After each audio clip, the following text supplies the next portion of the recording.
नमस्कार, मी शुभरा चौकर, वयमची संपादक. आज गप्पा डप्पामध्ये आपण गप्पा मारणार आहोत राजीव तांबे यांच्याशी. मुलांचे आणि पालकांचे अतिशय आवडते साहित्यिक राजीव तांबे आज आपल्या बरोबर आहेत. 100हून अधिक पुस्तकं लिहिलेले, ती पुस्तकं 41 पेक्षा जास्त भाषांमध्ये अनुवादित झालेले आणि 30 पेक्षा जास्त पुरस्कार ज्यांच्या नावावर आहेत असे राजीव तांबे. 2016 मध्ये साहित्य अकादमीने त्यांना उत्कृष्ट बालसाहित्यकार म्हणून सन्मानित केलंय. राजीव तांबे यांना मला पहिला प्रश्न असा विचारायचा आहे की त्यांच्या लेखनात प्रचंड वैविध्य आहे. म्हणजे भूतकथा ते भविष्यवेध घेणाऱ्या कथा, विनोदी कथा ते विज्ञान कथा, प्राण्यांच्या मनात डोकवत त्यांचं भावविश्व मांडता मांडता तुम्ही चक्क रोबोच्याही मनात डोकवता आणि त्याच्यावरही कथा लिहिता. तर इतकं वैविध्य तुमच्या लेखनामध्ये आहे असा माणूस मुळात बहुरंगी व्यक्तिमत्वाचा आहे यात शंका नाही. पण हे बहुरंगी व्यक्तिमत्व कसं घडलं असेल, म्हणजे तुमच्या बालपणात थोडंसं डोकवायला आपल्याला आवडेल की कसं होतं तुमचं बालपण किंवा कसं होतं तुमचं किशोरवय की ज्यामुळे तुमच्या व्यक्तिमत्वामध्ये असे बहुरंगी पैलू आले. मला असं वाटतं की मी लहानपणापासून खूप प्रश्न विचारायचो, अत्यंत चौकस होतो मी आणि प्रत्येक गोष्टीबद्दल कुतूहल असायचं की कोण काय करतात तर काय आहे. आणि खूप वेळा मी प्रश्न विचारल्यामुळे मार पण खाल्लाय. मी साधी गंमत सांगतो. आमच्या शाळेतले शिक्षक असं म्हणाले की पृथ्वी आहे ना, पृथ्वी 23.5 अंश झुकलेली आहे. मला एकदम भीती वाटली. 23.5 गणित कशी करणार. म्हणून मी हात वरती करून शिक्षकांना म्हटलं की 25 करा ना, 25. माझा 25 मला पाठ आहे. भयंकर भडकले, म्हणाले इकडे नाही आणि इकडे काय. तर मी तरी मी विचारलं शिक्षकांना, तुम्ही मोजले का 23.5? मला कसं कळलं. खरं तर शिक्षकांनी असं सांगायला पाहिजे की मी तर नाही मोजली, पण आमच्या खानदानात कोणीच नाही मोजली, तरी ते पुस्तकात दिले म्हणून मला असं वाटतं ते मोकळेपणाने बोलू शकले असते. ते म्हणा मला विचारतोस. आणि तरी मला असं बदललं की मी आणि पृथ्वी दोघेही 23.5 अंशामध्ये असे बाकावर जाऊन बसलो. प्रश्न विचारण्याचा दचकात बसला. पण हे कुतूहल हे मला वाटतं म्हणजे माझ्यातलं वाढत गेलं. आणि दुसरा एक महत्वाचा मुद्दा मला या प्रश्नामुळे सांगावा असं वाटतं की ह्या सगळ्या निर्जीव वस्तू आहेत ना, सजीव तर आहेतच पण त्या माझ्याशी बोलतात. मला ऐकू येतं.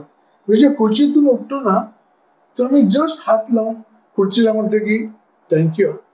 एवढं वजन त्या खुर्चीवर बसलेलं असणार, त्या खुर्चीचा जीव घुसमटला असणार आणि त्या बाजूची खुर्ची रिकामी असेल तर ती म्हणेल तू रिकामी, तुझी मजा, हा कधी उठणार आहे. असं होत असेल.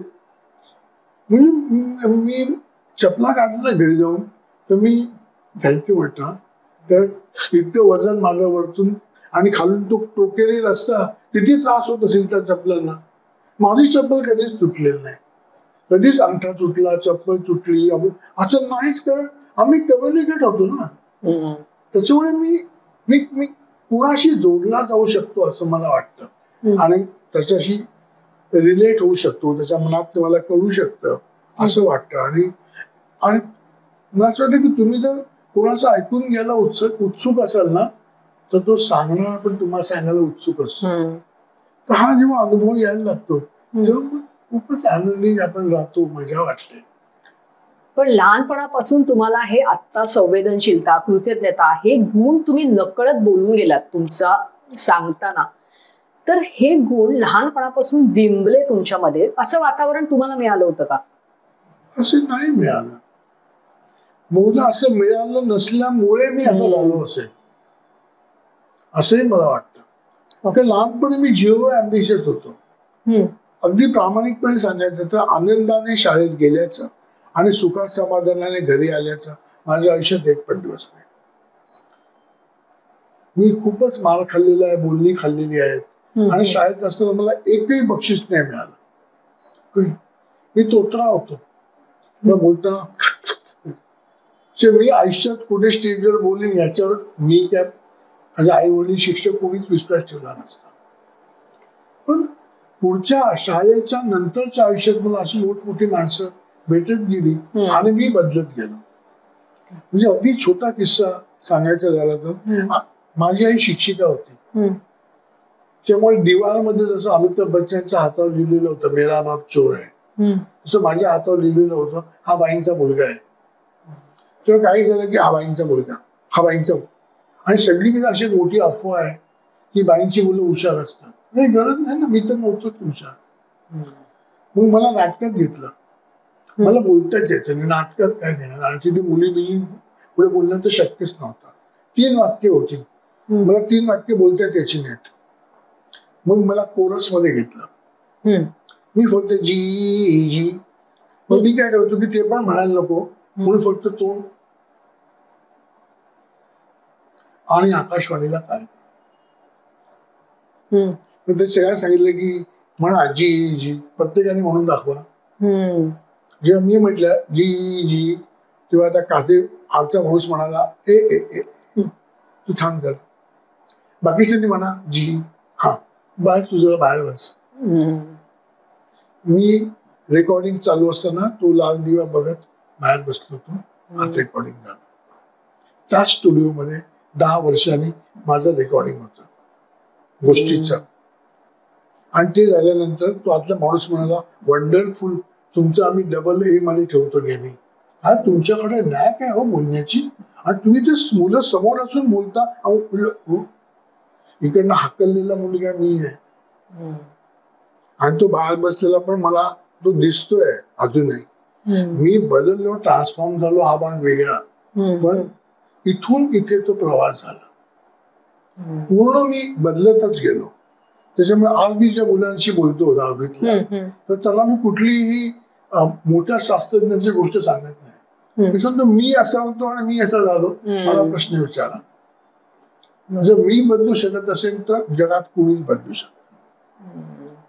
सिर्फ तुम्ही स्वतः सांगितलं पाहिजे की हो मला पुढे जायचंय, मला बदलायचंय आणि मला रिस्क घ्यायची आहे.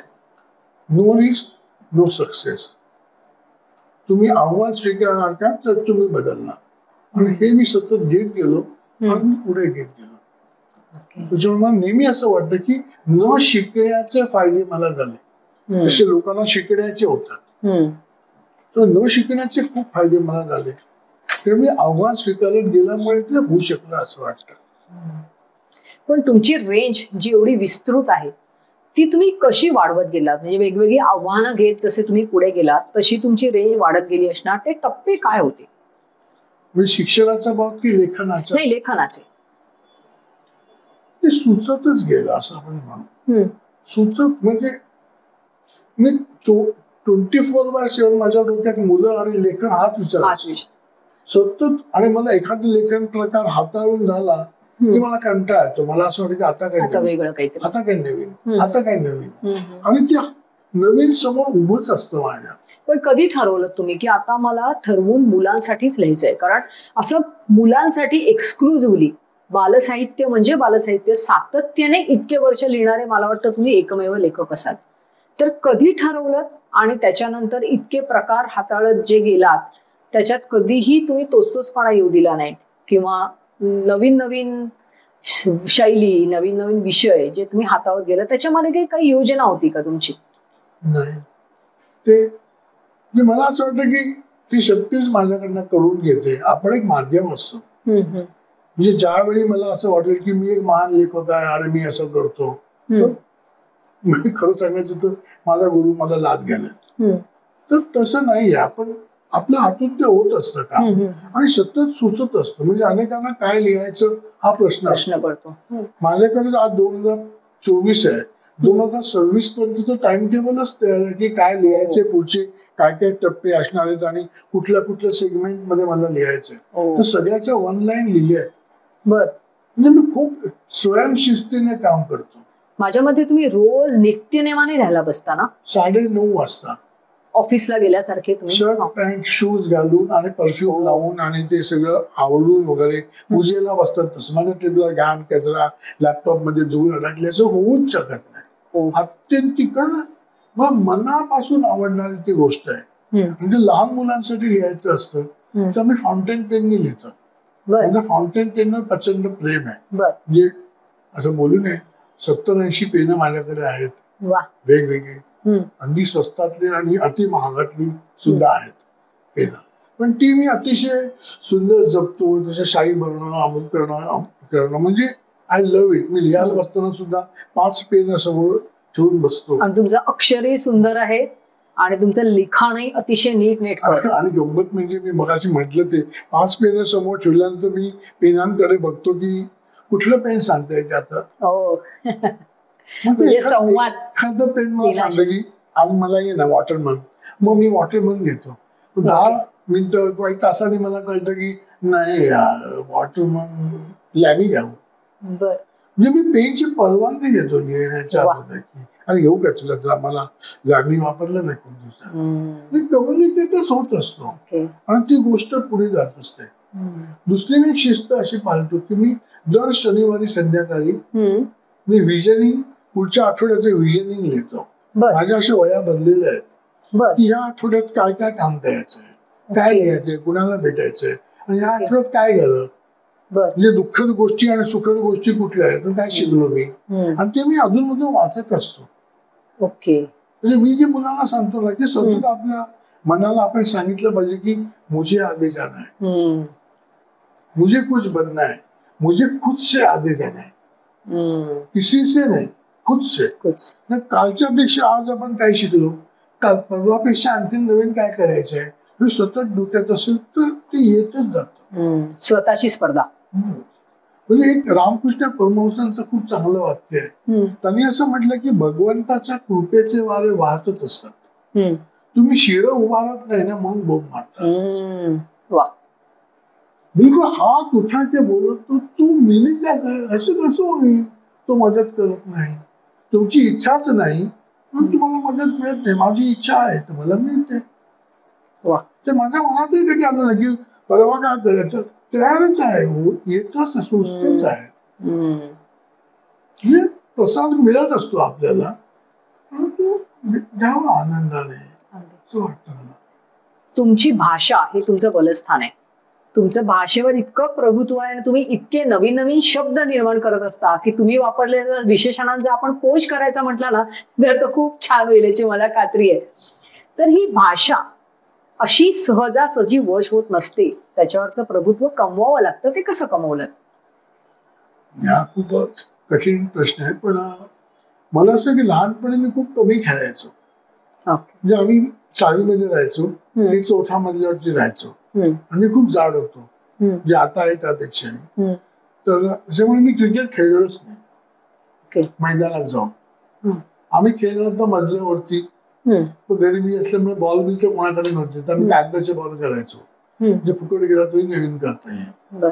मजल्यावरच्या तेवढ्या अंतरात क्रिकेट खेळ म्हणजे कित्येक दिवस आम्ही जिन्याला स्टंप करत असल्यामुळे विकेट किपर कुठे असतो हे माहितीच नव्हतं आम्हाला. स्टंपच्या मध्ये कसं उभं राहणार ना, स्टंप म्हणजे जिनाच. पण त्याच्यामुळे मी वाचायचो खूप. बहुतेक त्यांनी काही होत असेल परिणाम असं मला वाटतं. आणि मुलांच्यात राहिल्यामुळे जो ताजेपणा येतो, म्हणजे एक किस्सा सांगतो मुलांच्या बाबत. मी मुलांना गोष्ट सांगत होतो आणि माझ्याकडे फ्लिप कार्ड होतं असं दाखवून. तर त्याचं असं चित्र होतं की एका झाडाच्या फांदीवरती कावळा बसलाय, त्याच्या तोंडात मांसाचा तुकडा आहे आणि खालून कोल्हा आहे. तर मी एक चित्र दाखवलं मुलांना बालवाडीतलं आणि म्हणले की हे बघा झाडावरती कावळा बसलाय. तर समोरचा मुलगा हसला. म्हटलं काय झालं, तर बसला कुठे, उभा आहे.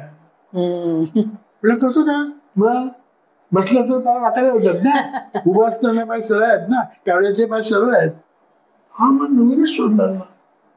मग मी माझ्या गोष्टीमध्ये पण असं दिलं की कोकी झाडावरती उभा राहून कू करत होता, बसून नाही. परीक्षांना बसताच येत नाही. म्हणजे मला असं वाटतं तुम्ही मुलांकडून शिकायला तयार आहात का, मूळ समजून घ्यायला तयार आहात का, किंबहुना तुमच्या आतलं मूळ जिवंत आहे का आणि ते खट्याळ आहे का, तर आपल्याला नवीन गोष्टी सुचू शकतात. म्हणजे कधी कधी मला असं वाटतं की मला गंभीरपणे बोलता येत नाही, हा एक माझा प्रॉब्लेम आहे आणि ते आनंदाची बाबही आहे. मला वाटतं कुठल्याही गोष्टीमध्ये गंमत असली पाहिजे, हा तुमचा एक दंडक असतो ना. मग गणित सांगायचं असेल किंवा विज्ञान समजावायचं असेल आणि म्हणून तुम्ही विज्ञान कथाच्या ऐवजी विज्ञान प्रयोग कथा लिहिला, कारण त्याच्यात तुम्हाला गंमत पेळण्याचे प्रयोग करता येत होते ना. तर ही गंमत आणणं ही सुद्धा अजिबात सोपी गोष्ट नाहीये, जरी ती तुम्ही आता सोपेपणाने सांगत असाल तरी. तर त्यासाठी रियाज कसा करता? रियाज नाही, म्हणजे मला असं वाटतं की जे मला आयुष्यात मिळालं ते, म्हणजे मी अत्यंत त्रासदायक पद्धतीने विज्ञान शिकलो, त्रासदायक पद्धतीने गणित शिकलो, आणि असं वाटत की आयुष्य पते कधी जातील. म्हणजे मी एक वेगळं उदाहरण देतो, ते खरं तर संयुक्तिक आहे की नाही माहिती नाही, पण आम्हाला विज्ञानाच्या पुस्तकामध्ये असं होतं की टायफॉइड नावाचा जो रोग आहे तो झाला तर 21 दिवस माणसं आजारी पडतात. हे वाक्य मला त्या काळात खूप आशादायक वाटलं. मला असं वाटलं की या शिक्षकांना कधी टायफॉइड होईल, या शिक्षकांना कधी होईल, हे रोज कसे काय पितात, हा मग रोग खरोखर आहे की नाही. म्हणजे मला नेहमी वाटतं की एखाद्या तरी शिक्षकाला टायफॉइड व्हावा आणि ते 21 दिवस येऊ नये. मग मला असं वाटलं की बहुधा हे सगळे शिक्षक घरी जाऊन पाणी उकळून त्यातले सगळे जंतू मारून पाणी पित असतील, म्हणजे मुलांना छळता येईल असं माझ्या डोक्यात नेहमी यायचं. मग मी गमतीत सांगायचो मी शाळा सोडली आणि 2 शिक्षक आजारी पडले, अरे आधी पडले असते तर बरं झालं. म्हणजे असं डोक्यातच माझ्या चिरते यायचं मनात, त्यातली गंमत दिसायची. एखाद्या कुठल्या गोष्टीतली गंमत काय आहे हे माझ्या आधी पहिलं लक्षामध्ये लक्षात यायचं. बाकीचे सगळे टायफॉइड 21 दिवस म्हटलं तर माझ्या डोक्यात म्हणजे असं तिरकं हे बोलता यायचं नाही, कारण महाराज खावा लागेल. किंवा ती दुसरी जी गणित होती घाणेरडी, ही आईचं वय मुलाच्या दुप्पट आहे. वडिलांचं वय आणि आईचं वय मिळवलं तर त्यांच्या नणंदीचं वय येतं, आणि नणंदीच्या वयातून मुलाचं वय वजा केलं तर भावजेचं वय किती. गणित आहे. तर याचं उत्तर मी सोपं लिहिलं होतं की हा त्यांच्या फॅमिली प्रॉब्लेम आहे, तो त्याने सोडवावा.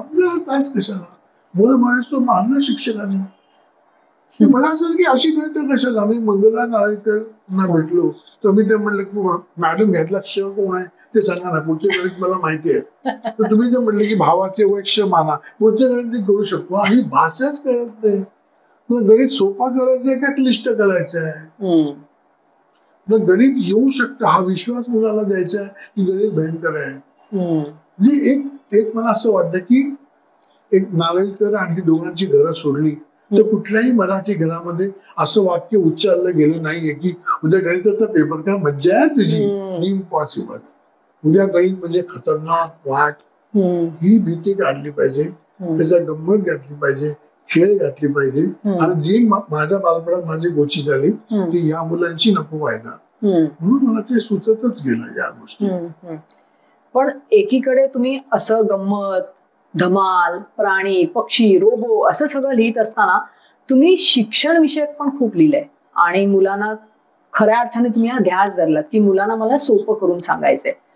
तर शिक्षण शास्त्राची काही बॅकग्राऊंड तुम्हाला होती का, आणि ती नसताना सुद्धा तुम्ही कसं लिहिलं? शिक्षण शास्त्राचं शून्य बॅकग्राऊंड. शाळेत तर मार खाल्ल्यामुळे शाळेविषयी अनास्थाच शक्यच नाही. मी बॉम्बे पोर्टल्स मध्ये होतो आणि मी इलेक्ट्रिकल सुपरवायझर होतो, म्हणजे तांत्रिक विषयातलं काम काही संबंध नाही. त्यात आमचे वर्कशॉप होतं आणि तिथे एकही बाई आमच्या वर्कशॉप मध्ये कामाला नव्हती. सगळे पुरुष आणि कामगार. त्याच्यामुळे आम्ही सगळे जे बोलणारे होते ते भ म च च्या भाषेतच शिव्यानेच बोलायचे. आता इथे बाल साहित्य वगैरे तर सूत्रधामच शक्यता नाही. पण तोत्तोचान पुस्तक वाचून दाखवत असताना माझ्या मुलीला ते वाचून दाखवलं तर माझी मुलगी म्हणाली की बाबा आपण शाळा काढूया. शाळा म्हणलं माझ्या डोक्यात आता दिडीकच गेली. शाळा काढूया म्हणजे काय कपाटात ठेवली का? अजिबात नाही. शाळा अजिबात नाही. तिने आपण शनिवारी तरी 2 तास मजा करूया. तोत्तोचान सारखी शाळा काढू. तोत्तोचान सारखी शाळा आपण काय काढणार. पण माझ्या मुलीने तिच्या 3-4 मैत्रिणींना सांगितलं की तुमच्या आई वडिलांना माझ्या वडिलांनी बोलवलंय, ते शनिवारी शाळा काढणार आहे. म्हणजे परस्पर तिने घोषणा करून टाकली. माहितीच नाही. रविवारी सकाळी 3-4 पालक येऊन बसले. घरात कोण गेलं असलं की लोक येतात ना भेटायला की ते असे बसतात. कधी झालं हो खावा काळजी घ्या असं बसतात ना, तसे ते बसले. काय बोलत नाही, काही कोण गेलं नाही की काय घरात. कसे करता आले तुम्ही.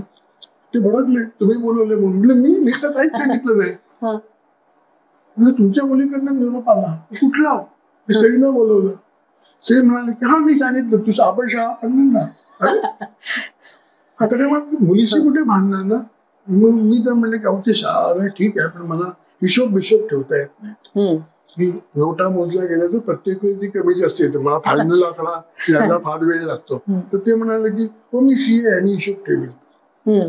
आता मला शिकवता येत नाही. माझी आई तिकडे होती, ती शिक्षिका होती. ती म्हणाली की राजीव मी तुला मदत करेन. मग आमची शाळा चालू. असं त्यांनी अडकत गेलो आतमध्ये. मग मी म्हणलं की एखाद्या BA ची पुस्तकं काय तिथे वाचू. आणि त्या परीक्षा द्यायची नसल्यामुळे मी गंमत म्हणून ती सगळी वाचून काढली की काय आहे. खरं सांगायचं मूल कसं शिकतं हे मी मुलासोबतच शिकलो. पुस्तक वाचून वगैरे काही मला फारसा फायदा झाला नाही असं वाटतं. आणि मग मी वेगवेगळे उपक्रम राबवले, मोठमोठी माणसं मिळत गेली. आणि मग मी अभ्यासक्रम समितीपासून राष्ट्रीय शैक्षणिक आराखडा आणि काय कुठेही मी जाऊ शकलो. कुठे तिकडे प्रॉब्लेम व्हायचा. सगळे म्हणजे कुठल्या शाळेत आहेत तुम्ही, सांगितलं ते मी नाव मग सगळे आता सांगू शकत नाही. तोपर्यंत गंमत शाळा रजिस्टर झाली नव्हती. बॉम्बे पोर्टर्स इलेक्ट्रिकल सुपरवायझर गंमत शाळेचा अनुभव तुम्हाला दांडगा मिळाला यात शंकाच नाही. पण ती शाळा चालवताना मला एक नेहमी असा प्रश्न पडतो की तुम्ही मूलवादी आहात. म्हणजे कायम तुम्ही मुलांच्या पार्टीत असता आणि पालकांना त्यामुळे कधी कधी तुमच्याबद्दल अशी तक्रार पण असू शकते की अरे तुम्ही आमची बाजू घेत नाही, तुम्ही मुलांचीच. आणि जेव्हा तुम्ही पालकांना कानपिचक्या देता ना, म्हणजे मला तुमचं एक भरत वाक्य कायम आठवतं की तुम्ही पालकांना नेहमी असं शेवटी कुठेतरी लिहिता तुमच्या बऱ्याचशा पालकांसाठी लिहिणाऱ्या लेखांमध्ये की जर का तुमचं तुमच्या मुलांवर खरोखर प्रेम असेल तर तुम्ही मुलाला कधीच शिक्षा करू शकत नाही. हा, निर्विवाद. पण त्यावेळेला अनेक पालकांचं कुठेतरी सेल्फ टॉक किंवा स्वतःशी संवाद असा असतो की अरे पण आम्हाला कधी कधी आमची मुलं वैतागाला लावतात, मुलं आमच्या संयमाची परीक्षा घेतात. मग तुम्ही स्वतः 2 मुलींचे पालक म्हणून वावरताना, बाबा म्हणून वावरताना किंवा तुमच्या नातवंडांना सांभाळताना किंवा गंमत शाळेतल्या इतक्या मुलांशी डील करताना तुमच्या संयमाची परीक्षा घेण्याचे अनुभव नाही का आले? खूपच आले, खूप म्हणजे खूपच. मग ते कसे मला आता भरूनच येते. म्हणजे अनिवार्य राग येतो हाताला, अशा मुंग्या मारावं काही कशी बापरे रडायला गेलो. पण त्यावेळी खूप स्वतःला सांभाळावं लागतं की नाही. आणि आपण यांच्यावरती प्रेम करतो आणि आपण ज्यांच्यावरती प्रेम करतो त्यांना आपण शासन नाही करू शकत. दिस विल बी माय फेल्युअर की मी जर त्या मुलाला मारलं तर. मग मी तुला खूप जवळ घेऊन सांगायचो की आय रिअली लव्ह यू, मला तुला मारायचं नाहीये पण तू समजून घे ना माझी अडचण, अजून तू चांगला वागू शकशील. आणि हे प्रेमच मुलांना बदलू शकतं असं मला वाटतं. शासन नाही बदलू शकत. It takes time. म्हणजे मी गेलो अक्षरशः बर्फाची लादी आपल्याला डोक्यावरती ठेवावी लागते, इथपर्यंत आपली पाळी येते. पण ते समजून घेणं आणि आपलं प्रेमाचीच जाणीव मुलाला करून देणं हेच अंतिम सत्य आहे असं वाटतं मला. आणि त्यातूनच मुलं बदलतात. म्हणजे आम्ही शिबिर घेतलंय आणि त्या मुलांची जाम मारामारी झाली. त्या मुलांनी मारल्या, ज्याने मारलं ते मुलाला मारायला घेऊन आले. तर मी त्याच्या डोक्यावर हात फिरून म्हटलं की तू चांगलं नाही काम केलंस, यू शुड से सॉरी. मी शिक्षा नाही करणार, मी मारणार नाही तुला. ह्याच्यात तुझ्या विश्वासात बसेल ना. म्हणजे आम्ही खरं तुझ्या पाठीवर हात फिरून म्हटलं की तुला चुकलंय ना, तुला तसं सांग ना. ओके, आता मी तुला मारून काय होणार आहे, तू तर तुला मारलंच आहेस, तर तुला सॉरी म्हण. आणि तू जो रडला हा म्हणजे प्रेम जाणवल्यामुळे जेव्हा मला खरं कळलं की I am on the right track आणि हे असंच करायला पाहिजे. थोडा पेशन्स आपण ठेवायला पाहिजे. पण जेव्हा तुम्हाला ही अनुभूती येते तर तुम्ही पूर्ण ट्रान्सफॉर्म होता, तुम्ही बदलून जाता. आणि तुमचा स्पर्श, तुमचे डोळे किंवा तुमचं बोलणं हे प्रेमपूर्वक आहे हे मुलांना कळतंच. म्हणजे ती वेगळं सांगावं लागत नाही असं मला नेहमीच वाटतं. पण मग काय चुकतं नेमकं पालकांचं? म्हणजे अनेक घरांमध्ये आपण बघतो की पालक आणि मुलं यांच्यामधला संवाद कमी झालेला असतो किंवा पालकांना असंख्य तक्रारी असतात त्यांच्या मुलांबद्दल. तर काय नेमकं चुकतं त्यांचं आणि त्यांनी कुठे स्वतःला सुधारण्याच्या या शक्यता आजमावून बघायला पाहिजेत असं तुम्हाला वाटतं? मुलांना त्यांचा पेशन्स कमी पडतो, हा एक भाग होतो. दुसरं भाग म्हणजे त्यांना लगेच रिझल्ट पाहिजे असतो. तिसरा भाग त्यांनी लहानपणी मार खाल्लेला असल्यामुळे त्यांना असं वाटतं याला मार देऊ नये, काहीच होणार नाही. मी नाही का खाल्ला मार, म्हणजे तुमचं नशीब ना, तुम्ही खाल्ला मार. ते तुमच्या वडिलांना अक्कल नव्हती तर मी काय करू, पण तुपला आहे ना. म्हणजे आपण ज्यांच्यावरती प्रेम करतो त्यांना शासन करू शकत नाही. हे पल बकच्या पुस्तकातल्या वाक्याने मी तर हादरलोच. तिने असं म्हटलंय की प्रेमाची अत्युच्च पातळी माफ करणं आहे. पल बकचं वाक्य आहे, माझं नाही. प्रेमाची अत्युच्च पातळी माफ करणं आहे, क्षमा करणं आहे, शासन करणं नाही. आणि हे वाक्य माझ्यासाठी ट्रान्सफॉर्मिंग ठरलं. नवीनच साक्षात्कार करणं ते खरं आहे. ही गोष्ट आपण ज्यांच्यावर प्रेम करतो त्यांना सुधारण्याची 1,00,000 वेळा संधी दिली पाहिजे. पुन्हा पुन्हा सांगितलं पाहिजे की हे चुकतंय, अजून बदला. मला खूप राग आलाय, मी कंट्रोल करतोय, मला खूप वाईट वाटतंय, पण तू सुधारू शकतोस, मी तुला अजून संधी देतोय. पण त्या मुलाला कळतं की आपला बाप वेगळा आहे आणि आपण सुधारलं पाहिजे. वेळ लागतो, सत्व परीक्षा असते, तर तुम्हाला त्याच्यात उतरावंच लागतं. If you love your child from the bottom of your heart, otherwise not. म्हणजे मुलाच्या कुठल्याही भावभावनांसकट त्याचा स्वीकार आणि तो बदलू शकतो याच्या विश्वास आणि तो विश्वासला देणं, त्याच्यासाठी वेळ देणं. कळेल मी आहे त्यासोबत, मला कळलंय की हे चुकलंय, पण ठीक आहे, चूक होऊ शकते. मी तू मुलांना नवीन वाक्य सांगतो, चूक म्हणजे वेगळा विचार, चूक म्हणजे सुधारायची संधी. चूक झालं तर ठीक आहे, सुधारू ना आपण, तुझे बडी बात आहे. एडिसनने दिव्याचा शोध लावला तर पहिल्या प्रयोगातच त्या भक्कन दिवा नाही पेटला 99 वेळा. पण 99 चुका केल्या का नाही, 99 वेळातला कळलं की ही गोष्ट पुन्हा नाही करायची. तुला कळलं नाही गोष्ट पुन्हा नाही कर, तू सोपी नको करू ना, नवीन शिक ना. म्हणजे मला असं वाटतं की मुलांच्या यशात आणि अपयशात सहभागी होणं हे पालकत्व आहे. पालकांना फक्त यशात सहभागी व्हायचंय आणि अपयशाची जबाबदारी मुलावर ढकलायची, म्हणून प्रॉब्लेम होतो, तिकडे गडबड होते. यश हे आपलं आणि अपयश हे आपलंच आहे, दोघे मिळून पुढे जाऊ. तिकडे गडबड होत असावी असं वाटतं मला. आजच्या पालकांची अनेकदा मुलांचा अभ्यास आणि मुलांचा स्क्रीन टाइम याच्याबद्दल खूप तक्रार असते, पण मला वाटलं त्याचा संबंध तुम्ही आता म्हणालात त्या मुलांबरोबरचा सहवास आणि मुलांच्या जीवनातला पालकांचा सहभाग याच्याशी निगडीत आहे असं वाटतं का तुम्हाला? अगदी वाटतं. कुठल्याही गोष्टीला विरोध करून प्रश्न सुटत नाही. तर मोबाईल बघूच नको, यापेक्षा मोबाईल कसा बघावा हे शिकवणार का? आधी मोबाईलची माहिती किती पालकांना आहे. समजा मुलगा म्हणतो की मला मोबाईल पाहिजे, कुठला पालक प्रेमाने असं विचारतो, अच्छा तुला किती GB रॅमचा पाहिजे आणि तुझी स्टोरेज कॅपॅसिटी काय असणार आहे, ऍक्च्युअली रिक्वायरमेंट काय, असं म्हणतात. मोबाईल आता आमच्या लहानपणी त्याला वाट झाली. म्हणजे काय झालं की पालक जे आहेत ना ते अजून विंडो 95 मध्येच आहेत आणि मुलं विंडो 11 मध्ये आहेत. त्याच्यामुळे ह्या 95 वाल्यांना 11चे प्रॉब्लेमच कळत नाहीत ना. आपण म्हटलं मोबाईल घेते का, छान, माझ्यापेक्षा चांगला घे, माझा 156 GB आहे, तू 256 घे, कारण तुला ना बाकी अभ्यासाचे व्हिडिओ बघायला लागतील. मुलगा आयुष्यात पहिल्यांदा वडिलांकडे आदराने बघेल, पण तुला एवढं माहिती वडिलांना काहीच माहिती नाही. ते म्हणणार 7,000 काय 9,000, माझा 7,000चा आहे ना, तुझा 6,000चा आहे. हजारामध्ये नाही, कॅपॅसिटी मोबाईल मोजतात, हजाराचा प्रश्न नाहीये. म्हणजे आधी तुम्हाला मोबाईल किती कळतो आणि तुम्ही मोबाईल कसा वापरता याच्यावर तो मुलगा कसा वापरणार हे चालेल.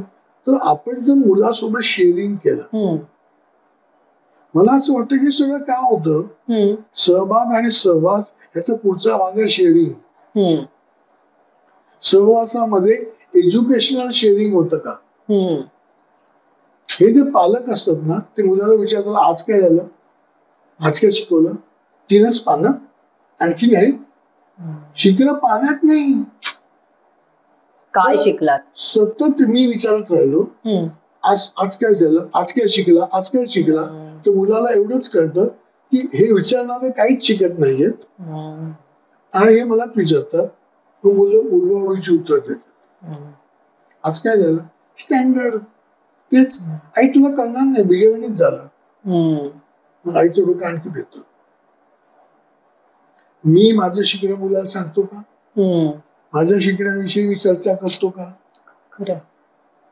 म्हणजे मी आज प्री प्रायमरीच्या पालकांचं वर्कशॉप घेतलं. त्यांना म्हटलं की हे टाळा, तुम्ही कधीच गेला नाही ह्या रस्त्यावरती मुलाला घेऊन जा आणि मुलाला असं सांगा हा रस्ता कुठे जातो मला माहितीच नाही, शोधला पाहिजे. अरे वा, इथे बँक आली वाटतं, माहिती नाही. लक्षात ठेवा, मुलाला कळू दे की आपले वडील रस्त्यावरती पण शिकतात, कुठेही शिकतात, नवीन गोष्टी शोधतात.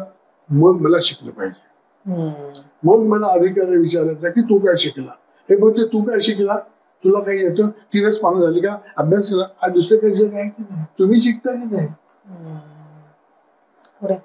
आणि टीका करून प्रश्न नाही सुटत, किमान मुलांच्या समोर तर नको. म्हणजे आम्ही 4थीतल्या मुलांना माझे बाबा आणि आमच्या बाबांचं बोलणं असा निबंधाचा विषय दिला. म्हणजे मुलं डबल एजंट असतात, घरातल्या गोष्टी शाळेत आणि शाळेतल्या गोष्टी घरात सांगतात. मग ते काय सांगतात कळलं तर त्यांच्या वडिलांना कसा डोस द्यायचा ते आपल्याला ठरवता येईल त्याप्रमाणे प्रिस्क्रिप्शन बघून. एका मुलांनी लिहिलं, माझे बाबा अत्यंत हुशार आहेत आणि ते काश्मीरी प्रश्न 2 मिनिटात सोडवू शकतात. काश्मीर ते बातमी लागलं की बोलायचे, आपले 2 मिनिटात प्रश्न सोडवे, ह्याला काय समजतंय. आणि थांबा ना, तुम्ही हुशार आहे तर मग कसं सोडवणार काहीतरी. म्हणजे मुलांच्या पुढे असं बोस्टिंग करू नये, टीका करू नये. मनमोहन सिंगना काय कळतंय, ह्याला काय कळतंय, आपल्याला एवढंच कळतं की ह्याला काय कळत नाही. ते मुलांच्या समोर कसं बोलावं ही सुद्धा एकदा ते कार्यशाळा पालकांच्या घ्याव्या लागणार की काय. म्हणजे कसं की संस्कार जे आहेत ते सुवचनातून नाही तर सुकर्मातून होतात. तुम्ही काय बोलता यापेक्षा तुम्ही काय काम करता याच्यावरती संस्कार अवलंबून आहे. तुम्ही जर असं बोलून काम करत असेल तर तो मुलगा बिघडणारच आहे. म्हणजे पालकांपासून आपल्याला सुरुवात करायला लागेल. मला असं वाटतं की वयमचा पुढचा भाग आता मोठा वयम असा आपल्याला सुरू करावा लागेल पालकांसाठी, अशी तुम्हाला काळजी वाटते. मुलांचं तर बघतोय वयम, पण एकदा पालकांसाठी एक अँटीबायोटिक वयम तरी सुरू करायला पाहिजे असं मला वाचायला लागलंय. अलीकडे बरेच पालक म्हणतात ना की मुलं वाचतच नाहीत, तर मला वाटतं त्यालाही हेच कारण असेल ना की मुलं पालकांना वाचताना बघतात का, हा एक खूप महत्वाचा प्रश्न आहे. किंवा पालक नुसतं क्वालिटी टाइम आम्ही द्यायला पाहिजे असं कुठेतरी पालकांना वाटतं, पण क्वालिटी टाइम म्हणजे नक्की काय, तुम्ही काय करताय मुलांबरोबर याच्याबद्दल पालकांना जागरूक करणारी तुम्ही जेव्हा वर्कशॉप घेता तेव्हा काय सांगता मुख्यत्वे? 2 गोष्टी सांगतो शिक्षकांना आणि पालकांना. घरामध्ये वाचन गप्पा होतात का, म्हणजे समजा पालकांना वाचताना मुलं बघत नसतील पण पालक सांगू शकतात की मी हे पुस्तक फार सॉलिड इंटरेस्टिंग आहे, आजची जी पेपरच्या अग्रलेखामध्ये हे मुद्दा मांडलाय ना तो इतकं महत्वाचा आहे, तो खरं तर मला पटत नाहीये पण तुला काय वाटतं याच्यामध्ये, हा अमुक ही बातमी कशी वाटते. मी वाचनाविषयी बोलतो का तर मुलं वाचायला उत्सुक होते. शाळेमध्ये लायब्ररीचा त्रास असतो. म्हणजे गुरांपुढे चारा टाकतात तसं त्यांच्यासमोर पुस्तकं टाकतात, वाचा, 30 मिनिटं झाली पुस्तकं काढली, सगळी दूध पुन्हा गोठ्यात. असं नाही. शिक्षक आधी वाचन गप्पा करतात का की माझी आवडीची ही 3 पुस्तकं आहेत आणि ती सॉलिड आहेत आणि ह्या पुस्तकात मी अजून वाचलेली नाहीये पण ही मुख्य गोष्टी चंद्रमोहन कुलकर्णीची असून त्यातली ही किंमत तुमच्या लक्षामध्ये आली का. तर आज आपण फक्त 50 पुस्तकांची ना मुखपृष्ठच बघूया आणि बघूया बरं काय वेगळ्या चित्रकारांची शैली. उद्या आपण असं बोलतात का. शिक्षकांना वाटतं बघा लायब्ररीचा तास आहे ना तो कॅटलॉगची कामं मुली करू, मग मुलं वाचत नाहीत. आज मी ज्या शाळेत गेलो होतो, नाव सांगत नाही, तर मी लायब्ररी दाखवली, तुम्ही रेकॉर्ड केलं का कुठली मुलं काय वाचतात. आणि ही सगळी मला दिल्लीच्या प्रकाशकांची पुस्तकं दिसत आहेत की ज्याचं अत्यंत घाणेरडं भाषांतर आणि चित्र आहे. ते काही चांगली नाही, आमच्याकडे जे येतात ते आम्ही ठेवतो, ते येतात ती ठेवणार आणि ठेवलेली कोण वाचणार आणि काय दाखवायला छान होतं पण दर्जेदार पुस्तकेच नव्हती. म्हणजे तर एका संस्थेमध्ये गेलो होतो, तर प्रियांका चोप्राने तिचं आत्मचरित्र लिहिलंय, ते त्यांनी वाचलं नाही. तर त्यांनी त्या संस्थेला 15,000 पुस्तकं प्रियांका चोप्राने भेट दिली. 15,000 बॉक्स लागलेत. बहुधा संपली नसल्यामुळे दिली असते. ते म्हणाले बरं झालं, आता शाळांना घेऊ. प्रियांका चोप्रा कुठली शाळा? प्राथमिक शाळा, जिल्हा परिषद शाळेतली मुलं प्रियांका चोप्राचं इंग्लिश मधलं पुस्तक वाचत बसले. तसं स्वप्न तरी मी बघू शकतो का? कोणाला काय द्यायचं आहे? आणि त्यांच्याकडे लायब्ररी झाली आता पुस्तकांची. देणाऱ्याला माहिती नाही आपण काय देतोय, घेणाऱ्याला माहिती नाही आपण काय घेतोय. बऱ्याचदा जातो तो माझा मुलगा तिकडे की जर दुसरंच काय त्याला वयानुरूप काही वाचायला मिळतच नाही. म्हणजे खरंच मूल्यकेंद्री विचार करणार का लायब्ररी ठेवताना? आता सल्ला घेणार का? कुठली पुस्तकं घ्यावी, काय करावं? तर मन मागायला तशी पुस्तकं कोंबली दिल्लीची स्वस्त आहेत म्हणून. मला असं वाटतं की खूप मूल्यकेंद्री विचार करून आपण या प्रश्नाला भिडलं पाहिजे की मुलं काय वाचत नाहीत. चांगलं मिळालं तर वाचतात, हे तर जगभर सिद्ध झालेली गोष्ट आहे. त्यांच्यापर्यंत नेलं पाहिजे. ती पोचत नाहीत म्हणून ती वाचत नाही. माझा तर मुलांना अजिबातच राग नाही. चांगलं पुस्तक येते कुठल्या मुलं बघेल आणि वाचेल असं नाही होणार. आपण कमी पडतो त्यामध्ये. आणि अलीकडे बरेच जण सोय म्हणून इंग्लिश मीडियम मध्ये घालतात, पण त्यांना कुठेतरी वाटत असतं की आपण मराठीत पण टिकवलं पाहिजे, आपल्या मुलाला मराठी आलं पाहिजे, मराठी संस्कृती समजली पाहिजे. पण मग मराठी बालसाहित्य हे अशा मुलांसाठी एक खूप चांगला पूल होऊ शकतं. पण याकडे आजचा पालक, शिक्षक, समाज बघताना दिसतोय का तुम्हाला? नाही दिसत, किंवा ते गंभीरपणे घेतलं जात नाही, किंवा बाल साहित्य गंभीरपणे घ्यायची गोष्ट हेच लक्षात येत नाही. हा एक भाग. आणि अजून ते उपदेशातून सुटत नाही. बाल साहित्य म्हणजे उपदेश करा आणि त्या मुलांना काही कळत नसून जे काही सगळं कळतं ते मलाच, ही जी पोच आहे ना, इथे गडबड होते. म्हणजे पूर्वीच्या काळी अतिस्पष्टपणे उपदेश व्हायचा. म्हणजे मला तर असं वाटतं की माझं लहानपण काय नाचलं असेल तर ती गाण्याची पुस्तकं तात्पर्य खाली बोर्ड 32 टाईप मध्ये, कठीण समय येता पूर्ण कामासा येतो तो मित्र आला तर काय घालून देतं का त्याला? कठीण समय आला की आत मारतो का? तू कुठल्याही गोष्टीला एकच तात्पर्य नसतं, अनेक असतं. तू तुझ्या बाकूबाने का तेव्हा तर ते तात्पर्य बोलले की डोक्यात चिडीकच द्यायची. आणि मी काय बोललो ते वडील मला मारायचे, असं कसं काय सुचतो म्हणून मग ते वाचून एक डोक्यामध्ये येते. आता काही त्याच्यानंतर पुढची स्टेज म्हणजे तात्पर्य काढून खाली बरं का मुलांना ह्या गोष्टीतून आपल्याला कळलंच असेल की आम्हाला नाही कळलं. त्याच्या पुढचं म्हणजे आता ते बरं का मुलांना गेलो डायरेक्ट उद्देशाचं इंजेक्शन. तर आदिवासी जे लोक असतात ते अजिबात स्वच्छ नसतात, पण आम्ही जेव्हा गेलो त्यांचं घर स्वच्छ केलं, अमुक केलं. अरे काय ते बोलतात, तुम्ही मेसेज काय द्यायला लागलात त्या ठिकाणी? मला असं वाटतं की त्यातली मजा गंमत मुलांना अनुभवता यावी, भाषेचे वेगवेगळे प्रकार त्यांना बघता येतात. आणि उद्देश नकोच, पण हे जात नाही. दोन एका हाताच्या बोटावर मोजण्या एवढीच. म्हणजे मला त्याच्यामध्ये माधुरीपर्यंत खूप मोठं कॉन्ट्रीब्युशन वाटतं की ते जे लिहावे नेटके सारखा जो प्रयोग केला, याची जी वेगवेगळ्या मालिका आहेत, जीवसची पुस्तकं, राजाची पुस्तकं, सगळे निवखळ गंमत आणि छान आहे. तर असं साहित्य तसं पुढे जाणार साहित्य का नाही तयार होत?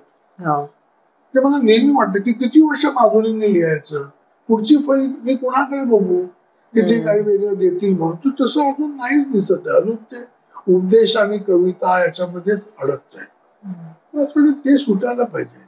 पण एकंदरच साहित्य वर्तुळात सुद्धा बालसाहित्याकडे खरंच लोकांचं लक्ष आहे असं तुम्हाला वाटतं का? या साहित्य क्षेत्राचं म्हणते आम्ही, असं नाही वाटत. खरं तो उपेक्षा आणि त्याच्याकरता खर्च केले पाहिजेत पैसे. म्हणजे खरं तर आता या पिढीने वाचलं तर पुढच्या काही काळानंतर मराठी साहित्य तसं सकस किंवा त्याला मागणी आहे अशी परिस्थिती राहणार आहे. म्हणून तरी पेरणी झाली पाहिजे ना बालसाहित्यामध्ये. कापडीच चालू ना, 40 वर्षाच्या पुरुषांसाठीच पुस्तक आहे. म्हणजे वेगळे फॉर्म येणं, वेगवेगळ्या गमती त्याच्यामध्ये येणं असं होत नाही. असं असेल तर प्रकाशक मिळणं ही तर आणखीन कठीण गोष्ट. मग त्यांनी खर्च करणं, चांगलं चित्रकार आम्हाला मिळत नाहीत बाल साहित्यासाठी. ठराविकच 2-3 नावं इकडे तिकडे फिरत राहतात आणि त्यांच्याकडे कामाचं इतकं लोड असतं की ते फार गंभीरतेने विचार न करता ते धडाधड चित्र काढतात. असं नाही होत. मुख्य मुलांसाठी करायचंय म्हणजे काही कसंही चालतं असं हे गृहीतक काही जण धरतात ना, तिथे मला वाटते खूप मोठी चूक होते की आपण खरं तर मुलांना उत्तम दिलं तर त्यांना आपण जे काही काम करू ते उत्तम करायचंय हा संस्कार नकळतपणे त्यांच्यावर होणार आहे.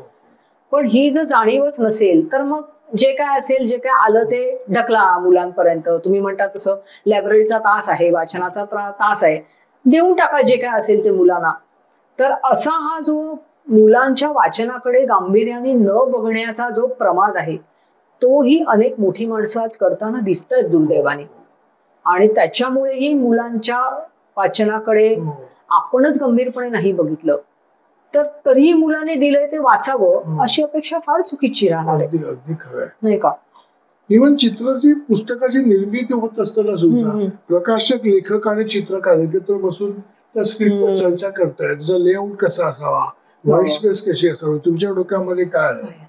म्हणजे आता मी मनोविकास सोबत एक पुस्तक तयार करतोय किंवा ज्योत्स्ना प्रकाशन करतोय, तर आमची चित्रकारांसोबत मीटिंग त्याची आराखडा तयार करून त्याच्या रफ स्केचेस घेऊन मग पुढे जातोय. इतकी कोण बाकीचे मेहनत घेत आहे, तर ती घेतली पाहिजे, तर ते प्रोडक्शन अत्यंत सरस होईल.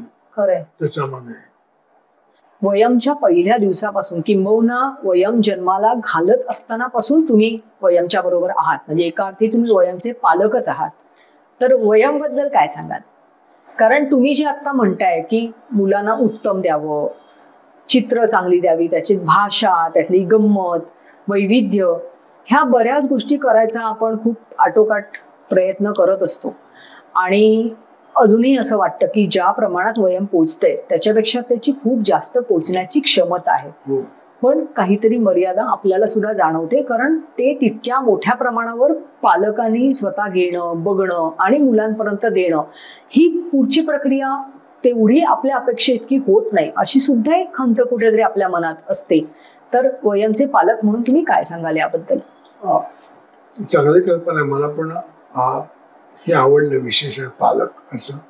तर मी असं म्हणेन की जे बहुरंगी बहर सुरू झालं तेव्हा वयम खऱ्या अर्थाने वयात आलं असं मला वाटतं की ते अधिक प्रगल्भ होत गेलं, अधिक मूल केंद्रीय विचार करायला लागलं आणि त्या मुलांचा ते ट्रॅक ठेवायला लागलं. म्हणजे एखादा कार्यक्रम केला आणि संपलं तर काही सत्याची पूजा करतात तसं नाही झालं ते. तर ते पुढे काय असं दरवर्षी गणपती येतो आणि पुन्हा येतो, तशी मला याच्यामध्ये एक भावना निर्माण झाली की आता ही एक रुजणारी ऍक्टिव्हिटी तयार झाली. आणि जेव्हा मी बहुरंगीमध्ये बघितलं की 3 वर्षापूर्वी बहुरंगीमध्ये जी मुलं होती जी आता व्हॉलेंटरी म्हणून येत आहेत, तर ही एक मोठी अचिव्हमेंट वयमसाठी आहे. आणि हे असं कुठल्या मासिकांनी इतकं खोलवर जाऊन काम केलंय आणि त्याचा असा प्रतिसाद मिळतो असं माझ्या तरी माहिती नाही. परदेशात कुठे असेल, पण या देशात तरी असं झालेलं नाही.